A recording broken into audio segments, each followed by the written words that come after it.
હજુ 5 દિવસ માટે રહેશે ગરમી તો સૌરાષ્ટ્રના અનેક વિસ્તારોમાં વરસાદ. સુરત ભાજપ યુવા મોરચાના મહામંત્રી વિરુદ્ધ કથિત યૌન શોષણના આરોપના કેસમાં નવો વળાંક. પીડિતા અને નેતા વચ્ચેની વાતચીતના મેસેજ આવ્યા સામે. પારુલ યુનિવર્સિટી ફરી ચર્ચામાં. વિદ્યાર્થીએ પોતાના ઘરમાં કર્યો આપઘાત. આપઘાતનું કારણ અકબંધ. દ્વારકાના રાવલ ગામમાં મકાનમાં આગ લાગતા 2ના મોત તો અરવલ્લીના વેડી ડેમમાં ડૂબી જવાથી માતા પુત્રના મોત. પીએમ મોદીના કાર્યક્રમમાં ફેરફાર. હવે 22 અને 23મી મેના રોજ આવશે ગુજરાત. કચ્છ અને ગાંધીનગરના કાર્યક્રમમાં આપશે હાજરી. એક તરફ શંકરસિંહ ચીનના પ્રવાસે, બીજી તરફ કોંગ્રેસના નેતાઓ ભાજપમાં જોડાય તેવી અટકળોથી ગરમાયું રાજકારણ.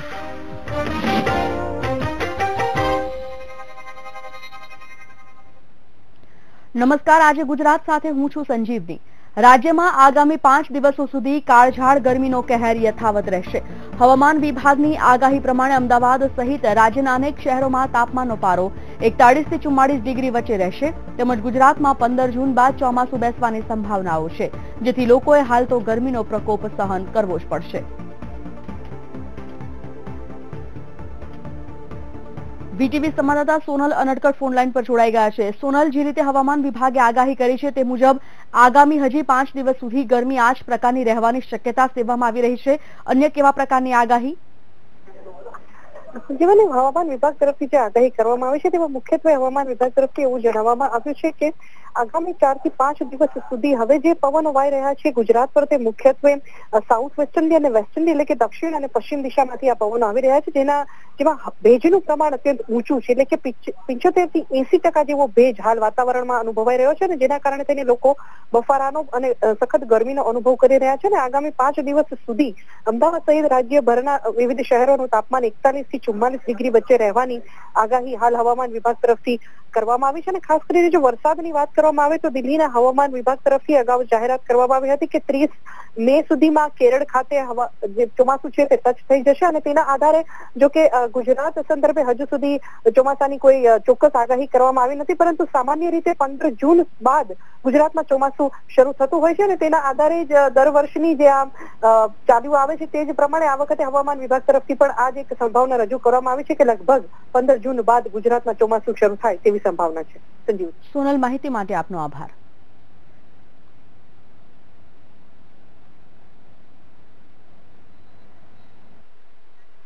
अभी जो अहमदाबाद का जो टेम्परेचर है last yesterday maximum temperature was 43 degree Celsius and जैसे इंटीरियर पार्ट्स ऑफ गुजरात जैसे मान लीजिए अहमदाबाद, राजकोट, दीसा, अमरेली, सुरेंद्रनगर, ये सब में टेम्परेचर जो है 41 से लेके 44 डिग्री सेल्सियस तक रहेगा, वेरी करेगा. एंड विंड जो है वो south westerly to westerly wind है सरफेस में, इसीलिए आपको ज़्यादा मॉइस्चर लग रहा है. मॉइस्चर रिलेटिव ह्यूमिडिटी मॉर्निंग का थोड़ा बढ़ गया है, इज अराउंड अप्रोक्सीमेटली 75 to 80%. વડોદરાના માંજલપુર વિસ્તારમાં આવેલા વડસર બ્રિજ પાસેથી એક યુવાનની લાશ મળી આવી છે. પ્રાથમિક રીતે પોલીસને હત્યા હોવાનું અનુમાન છે, જો કે એફએસએલની મદદથી તપાસ કરતા જાણવા મળ્યું હતું કે આ યુવક તરસાલી વિસ્તારનો વિશાળ કનુભાઈ માછી છે. યુવક ધંધાના કામે પાદરા ગયો હતો. યુવકનું ગરમીના કારણે મોત થયું હોવાનું પોલીસનું અનુમાન છે. ઘટના સ્થળેથી એક્ટિવા, પાકીટ અને મોબાઈલ મળી આવ્યો છે, જેના કારણે પોલીસ કુદરતી મોત થયું હોવાનું જણાવી રહી છે. ના ના, મર્ડર નથી થયું. ખરેખર વિશાલ કનુભાઈ માછી છે, સાઇન બોર્ડ બનાવવાનું કામ કરે છે. જે પાદરા સાઇન બોર્ડ બનાવવા ગયા હતા એને કંઈક ગરમી લૂ લાગવાને લીધે એને મરણ ગયેલ છે તેવું પ્રાથમિક તારણ છે. કોઈ મર્ડર નથી. હાલ અમે તપાસ કરી રહ્યા છીએ. પીએમ માટે લઈ ગયા, એફએસએલની પણ મદદ લેવામાં આવી છે. એમને ગરમીના કારણે એ થાક ને એવું અનુભવતા અહીંયા બેસેલો હોય, પોતાનું વાહન નજીક રાખીને એની અંદરથી જે ORS ના જે મળે છે સેમ્પલ એ પીને ડિહાઇડ્રેશન અટકાવવા માટે પ્રિકોશનરી એમણે લીધું છે અને એ દરમિયાન કંઈ એટેક કે એવું આવી ગયું અને પડી ગયો છે અને એમાં એમનું મોત પ્રાથમિક દ્રષ્ટિએ થયું હોય એવું લાગે છે. ગાંધીનગરમાં મહેસૂલ મંત્રી ભૂપેન્દ્રસિંહ ચુડાસમાના અધ્યક્ષ સ્થાને અછત રાહતની બેઠક યોજાઈ હતી, જ્યાં તેમણે જણાવ્યું હતું કે જિલ્લામાં જરૂર પડે ત્યાં મનરેગા યોજના ચાલુ કરાય છે. 200 થી વધુ ગામોમાં ટેન્કરથી પાણી પહોંચાડાય છે. રાજ્યને અછતને પહોંચી વળે તેવી સ્થિતિ ઊભી કરાઈ છે. મનરેગાના કામ દ્વારા પણ અછત અને અસરગ્રસ્ત વિસ્તારમાં રોજીરોટી માટેની પણ પૂરતી વ્યવસ્થા કરવામાં આવી છે. આ રીતે સમગ્ર રાજ્યની અછત અસતની પરિસ્થિતિને પહોંચી વળવા માટેની રાજ્ય સરકારની શરૂઆતથી જ તૈયારી એ એકદમ સફળ પુરવાર થઈ છે. સૌરાષ્ટ્રમાં વરસાદી માહોલ જામ્યો છે. અમરેલીના વાતાવરણમાં અચાનક પલટો આવ્યો છે. અમરેલીના અનેક વિસ્તારો રાજુલા, દીપડિયા, ધારેશ્વર, માંડરાણી પર વરસાદ થયો. હવે રાજકોટમાં પણ કમોસમી વરસાદ થયો છે. પવન અને ગાજવીજ સાથે શહેરના અનેક વિસ્તારોમાં વરસાદ પડ્યો હતો. જો કે કમોસમી વરસાદથી ખેડૂતોના પાકને નુકસાન જવાની ભીતિ સેવાઈ રહી છે. કાળઝાળ ગરમી વચ્ચે અમરેલીના રાજુલામાં પણ હવામાનમાં પલટો આવ્યો. રાજુલા સહિત દીપડિયા, ધારેશ્વર અને માંડરાણી ગામમાં વરસાદ વરસ્યો હતો.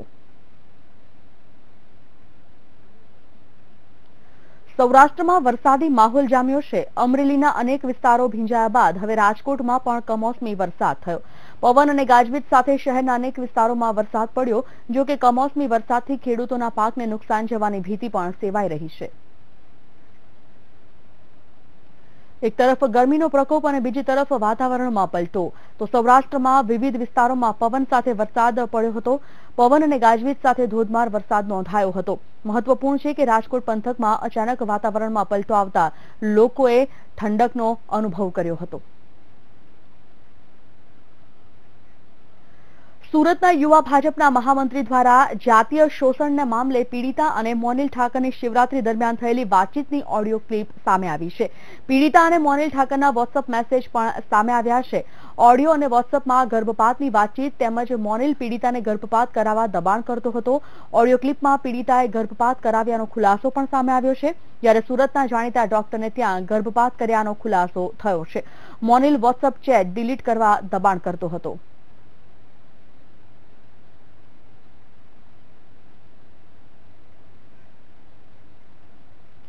ગુજરાત યુનિવર્સિટીના MSW વિભાગના વિવાદિત પ્રોફેસર પ્રદીપ પ્રજાપતિ વધુ એક હરકતને કારણે ચર્ચામાં આવ્યા છે. પ્રદીપ પ્રજાપતિ પર અન્ય એક વિદ્યાર્થીનીને હેરાન કરવાનો આરોપ છે. PhDમાં અભ્યાસ કરતી વિદ્યાર્થીનીએ માનસિક અને શારીરિક રીતે પરેશાન કરવાના આરોપ સાથે પ્રદીપ પ્રજાપતિ વિરુદ્ધ પોલીસ ફરિયાદ નોંધાવી હતી.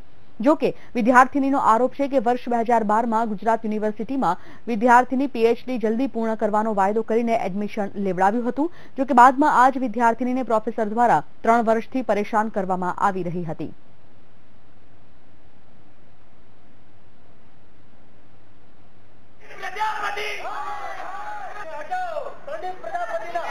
सर मुझे वो 3 साल से परेशान कर रहे हैं. वो मुझे मेंटल और फिजिकल स्ट्रेन दे रहे हैं और मैं 5-5 घंटे सर के ऑफिस के बाहर वेट कर रही हूँ. सर मुझे कोई रिस्पांस नहीं दे रहे हैं और उन्होंने मुझे प्रॉमिस किया है कि वो मेरी PhD यहाँ से गुजरात यूनिवर्सिटी से नहीं होने देंगे. सर 12 में मैंने रजिस्ट्रेशन करवाया था डॉक्टर विजयलक्ष्मी चारी के अंडर गुजरात यूनिवर्सिटी में और वहाँ से मैं परस्यू कर रही थी अपनी PhD.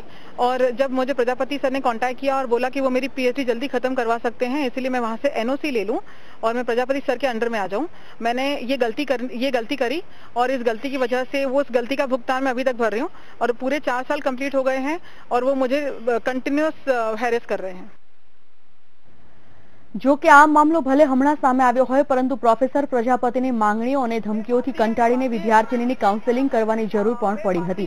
હાલમાં વિદ્યાર્થીનીનું PhD તો પૂર્ણ થઈ ગયું છે પરંતુ થીસીસ પર સહી ન કરતા હોવાથી વિદ્યાર્થીની PhDની ડિગ્રી અટવાઈ પડી છે. પરંતુ લાંબા સંઘર્ષ બાદ વિદ્યાર્થીનીને પ્રોફેસર પ્રજાપતિ સામે લડવાનું નક્કી કર્યું અને પ્રોફેસરની કરતૂતનો ભાંડો ફોડતી અરજી યુનિવર્સિટીના કુલપતિ સહિત રાજ્યપાલને કરી છે. કાલે વિદ્યાર્થીની પોતે મારા ત્યાં આવ્યા હતા અને એમણે એમના ગાઈડ બદલવા માટેની અરજી મને કરેલી છે.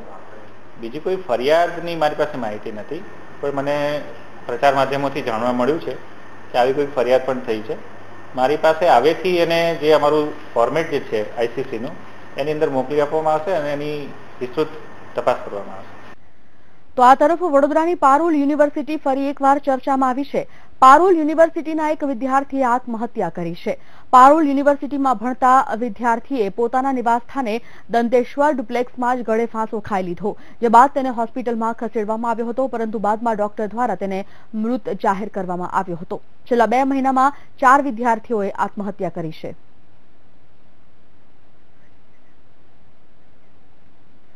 દ્વારકામાં આવેલ રાવલની ચૌહાણ ફળીના મકાનમાં આગ લાગી હતી. મકાનમાં લાગેલી આગમાં 2 વ્યક્તિના મોત નીપજ્યા છે. પ્રાથમિક તારણમાં શોર્ટ સર્કિટથી આગ લાગી હોવાનું સામે આવ્યું છે. ફાયર ટીમની ભારે જહેમત બાદ આગ કાબૂમાં લેવામાં આવી હતી. અરવલ્લીના વૈડી ડેમમાં માતા પુત્રનું ડૂબી જતા મોત નીપજ્યું છે. ડેમના કિનારે માતા પુત્રને લઈ કપડાં ધોવા ગઈ હતી. પુત્રનો ડેમમાં પગ લપસી જતા પુત્ર ડેમમાં ડૂબી ગયો હતો. પુત્રને બચાવવા જતા માતાનું પણ ડૂબી જતા મોત નીપજ્યું હતું. માતા પુત્રના મૃતદેહને મેઘરજ રેફરલ હોસ્પિટલમાં પીએમ માટે લઈ જવાયા હતા. આ બનાવ મેઘરજના ગોધાવાડા ગામમાં બન્યો હતો. ઈસરી પોલીસે ગુનો નોંધી વધુ તપાસ હાથ ધરી છે. આગળ વાત કરીએ, વાપીની જીઆઈડીસીમાં ગાર્મેન્ટ કંપનીમાં ચોરીને અંજામ આપી રહેલી ચોર ગેંગ ફરાર થઈ ગઈ. જોકે ચોરીની ઘટના સીસીટીવી કેમેરામાં કેદ થઈ ગઈ હતી. ગાર્મેન્ટ કંપનીમાં ચોર ગેંગે ત્રાટકીને 2 લેપટોપ સહિત 85,000ના મુદ્દામાલની ઉઠાંતરી કરવામાં સફળતા મેળવી. હાલ પોલીસે ગુનો નોંધી તપાસ આરંભી છે.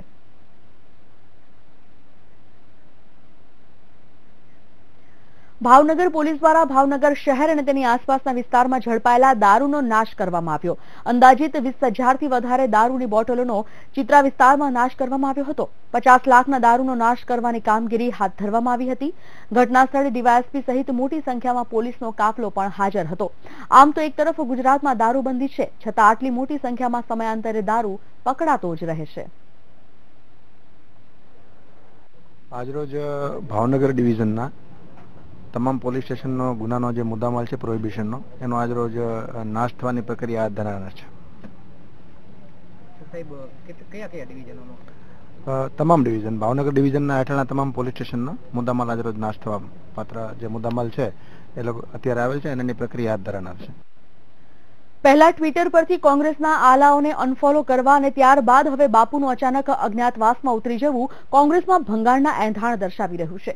બાપુનો અજ્ઞાતવાસ કોંગ્રેસની ઘોર દિલો પડી રહ્યો હોવાના એંધાણ દર્શાવી રહ્યો છે. ત્યારે બાપુના અજ્ઞાતવાસ પાછળ કેવી છે અટકળો, જોઈએ આ અહેવાલમાં.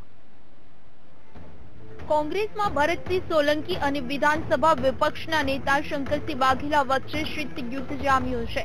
એવી ચર્ચા છે કે શંકરસિંહ વાઘેલા મુખ્યમંત્રી ઉમેદવાર માટે રાજકીય જીદે ચઢ્યા છે અને હાઈકમાન્ડ તરફથી બાપુને અસંતોષ મળી રહ્યો છે.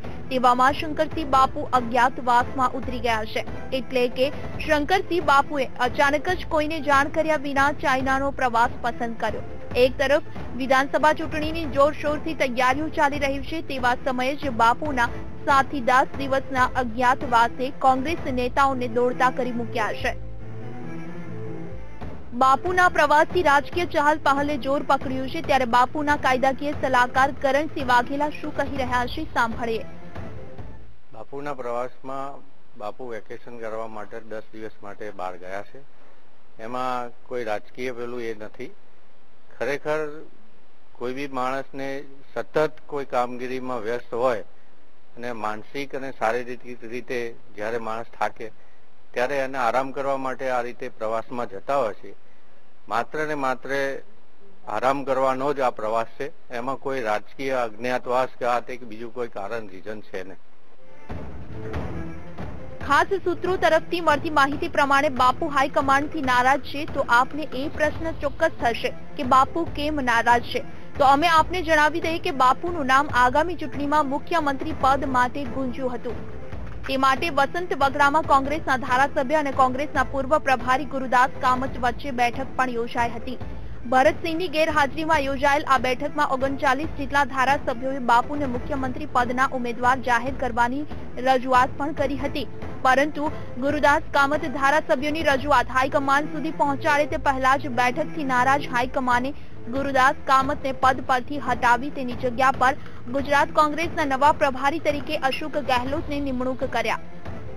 એક તરફ શંકરસિંહ બાપુની નારાજગી સાફ સાફ દેખાઈ રહી છે, બીજી તરફ કોંગ્રેસ પ્રવક્તા બાપુના પ્રવાસ અંગે શું કહી રહ્યા છે તે પણ સાંભળીએ. શંકરસિંહજીનો એમના માટે ગપગોડા ફેલાવવાનું કામ ભારતીય જનતા પાર્ટી કરી રહી છે, એમના નેતાઓ કરી રહ્યા છે. ગઈકાલે હું અને શંકરસિંહજી સાંજે 5 વાગે મળ્યા હતા. એના પહેલા પણ આગેવાનો સાથે શંકરસિંહજી સંપર્કમાં છે. પોતાના પર્સનલ કારણોસર તેઓ બહાર ગયા છે. 22મી 23મી તારીખે આવી જવાના છીએ. અમે બધા સાથે મળીને સ્ટ્રેટેજી વ્યૂહરચના ઘડીને આવનારા સમયમાં કોંગ્રેસને જબરજસ્ત જંગી બહુમતી અપાવવાના છીએ. કોંગ્રેસના નેતાઓ તો બાપુ અંગત કામથી અને આરામ કરવા માટે પ્રવાસે ગયા હોવાનું રટણ કરી રહ્યા છે, પરંતુ બાપુના આ અજ્ઞાતવાસથી રાજકીય કુતૂહલ સર્જાયું છે. Bureau report, VTV news. છેલ્લા કેટલાય સમયથી ગુજરાત કોંગ્રેસમાં ઉતાર ચઢાવ, ચહલપહલ, રાજકીય વાટાઘાટો અને એમ કહો કે ડામાડોળ સ્થિતિ, આ તમામ શબ્દો કે ઉચ્ચારણો તમે સાંભળ્યા હશે, તેના વિશે વિશ્લેષણો પણ જોયા હશે. અને કોંગ્રેસના પીઢ નેતા ગણાતા શંકરસિંહ વાઘેલા હવે શું કરશે તે સવાલ પણ તમારા મનમાં થયો હશે. પરંતુ બધી અટકળો વચ્ચે ન તો કોંગ્રેસ પક્ષ શંકરસિંહના નામ પર મહોર મારી રહ્યો છે કે ન તો ખુદ બાપુ કોઈ ચોક્કસ ફોડ પાડી રહ્યા છે. ત્યારે શંકરસિંહ ભાજપમાં જોડાય કે પછી કોંગ્રેસનું સ્ટેન્ડ ક્લિયર છે તે સૌથી મોટો સવાલ છે.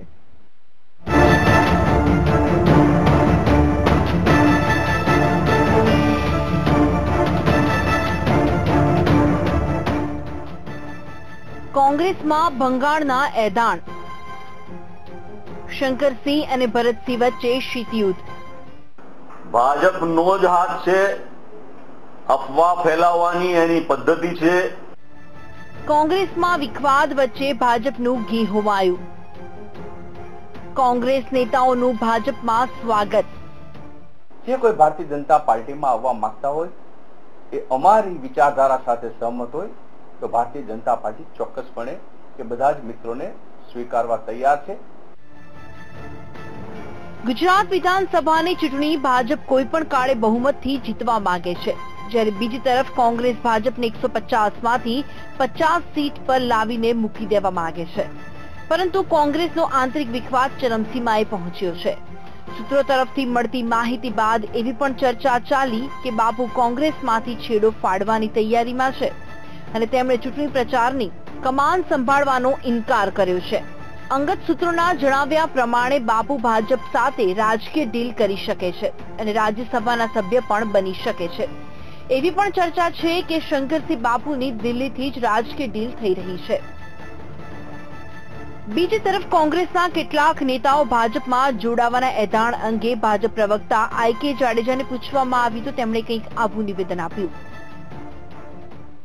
ભારતીય જનતા પાર્ટીની વિચારધારા સાથે, ભારતીય જનતા પાર્ટીની કાર્યશૈલી સાથે અને ભારતીય જનતા પાર્ટીનું માનનીય નરેન્દ્રભાઈ મોદીનું આગવું નેતૃત્વ જ્યારે પ્રાપ્ત થયું છે, નેતૃત્વના અને ભાજપના સ્વીકાર સાથે, ચાહે કોઈ કાર્યકર્તા હોય, ચાહે કોઈ આગેવાન હોય, ચાહે કોંગ્રેસના કોઈ પદાધિકારી હોય, ચાહે અન્ય પક્ષના કોઈ ચૂંટાયેલા પ્રતિનિધિ હોય, જે કોઈ ભારતીય જનતા પાર્ટીમાં આવવા માંગતા હોય એ અમારી વિચારધારા સાથે સહમત હોય તો ભારતીય જનતા પાર્ટી ચોક્કસપણે કે બધા જ મિત્રોને સ્વીકારવા તૈયાર છે.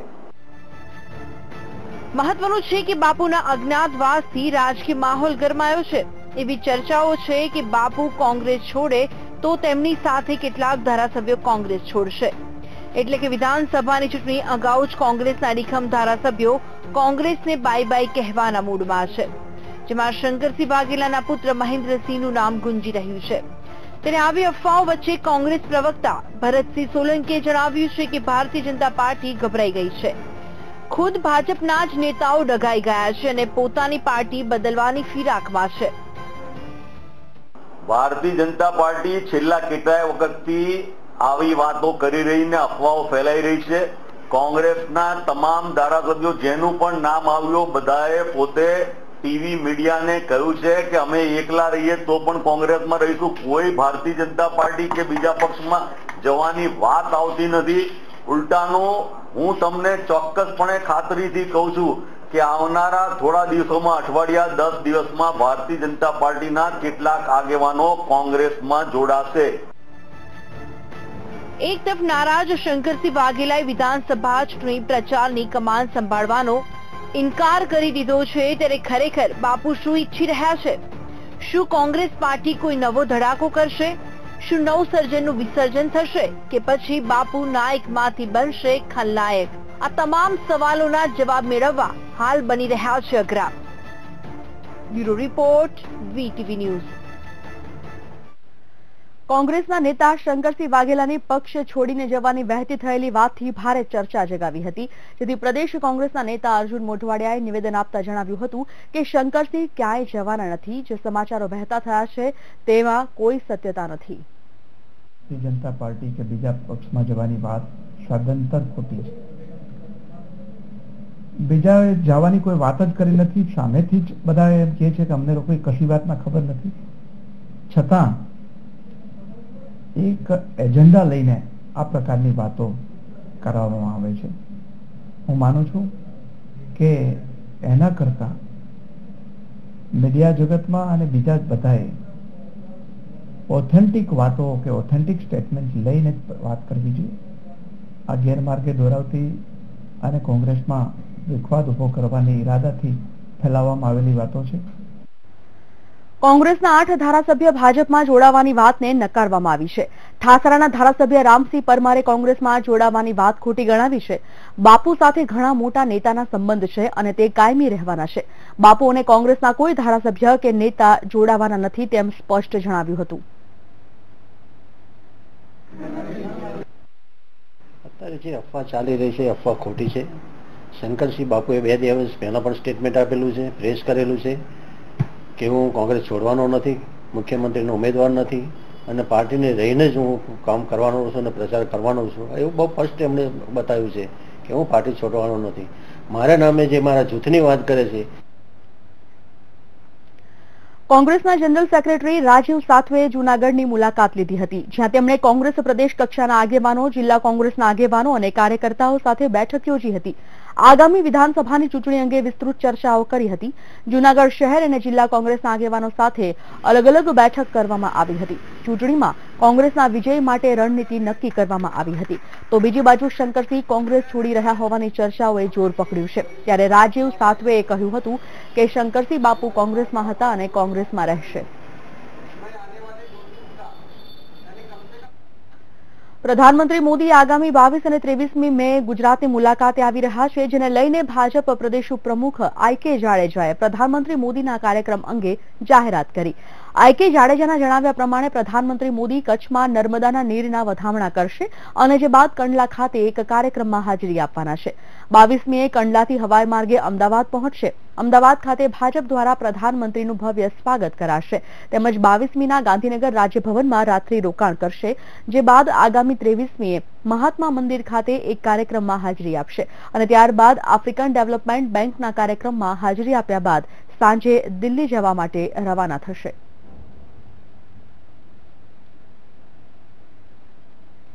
હાર્દિક પટેલે પ્રેસ કોન્ફરન્સમાં ભાજપ પર પ્રહાર કરતા જણાવ્યું કે સરકારને વારંવાર મળવાનો કોઈ મતલબ નથી. નિર્દોષ લોકો સામે કેસ કરવામાં આવી રહ્યા છે. બોટાદના લાઠીદળ ખાતે 20 તારીખે પાટીદાર સભાનું આયોજન કરાયું છે અને બીજા દિવસે બોટાદની ન્યાય યાત્રામાં 51 લોકો મુંડન કરાવશે, જેમાં હાર્દિક પટેલ પણ મુંડન કરાવશે. ભાજપની સરકાર પાટીદાર સમાજને કંઈ આપવા નથી માંગતી. નોટ અને વોટનો ખૂબ ઉપયોગ કર્યો છે. હવે 11મી જૂને એસજી હાઈવે પર પાસ કાર્યકર્તા દ્વારા સંમેલન યોજાશે, જેમાં પાટીદાર પ્રભાવિત ગામડાઓમાંથી લોકો હાજર રહેશે.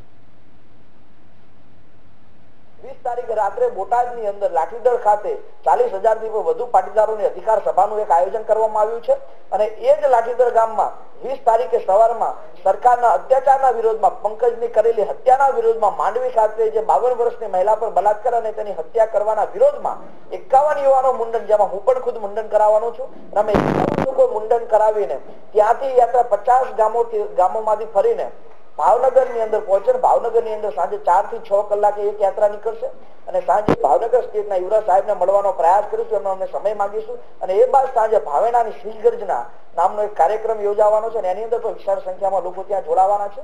ગુજરાત રાજ્યની અંદર પાટીદાર સમાજના કાર્યક્રમો નથી થતા, પાટીદાર સમાજને મંજૂરી આપવામાં નથી આવતી.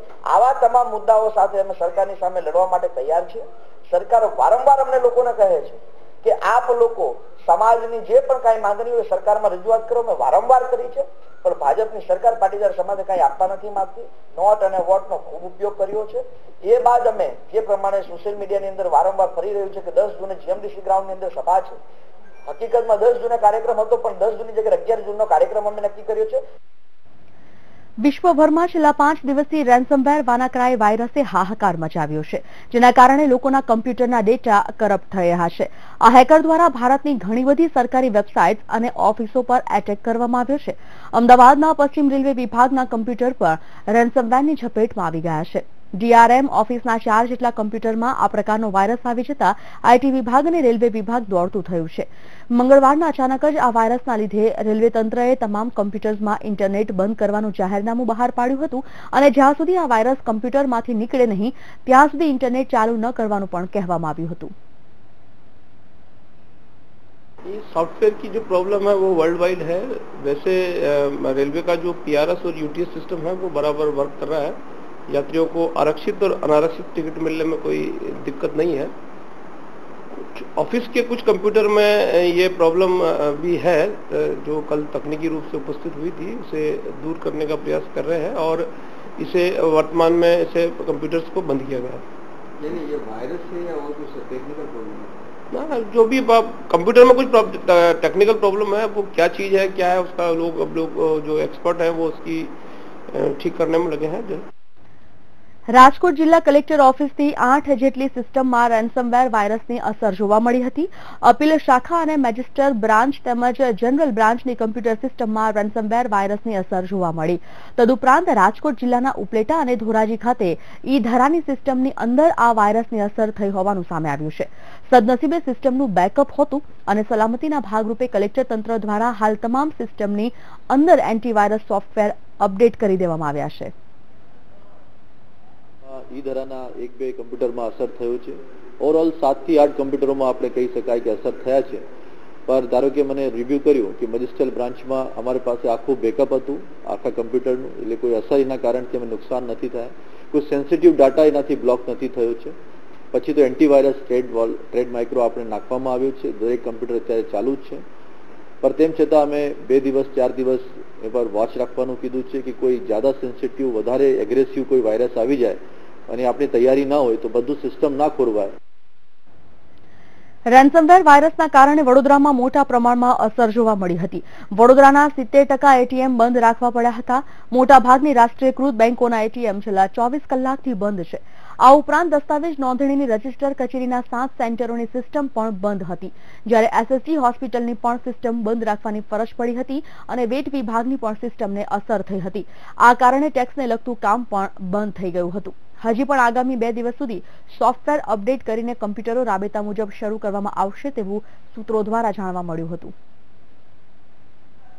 પૈસાની તો ઘણી જરૂરિયાત પડે છે.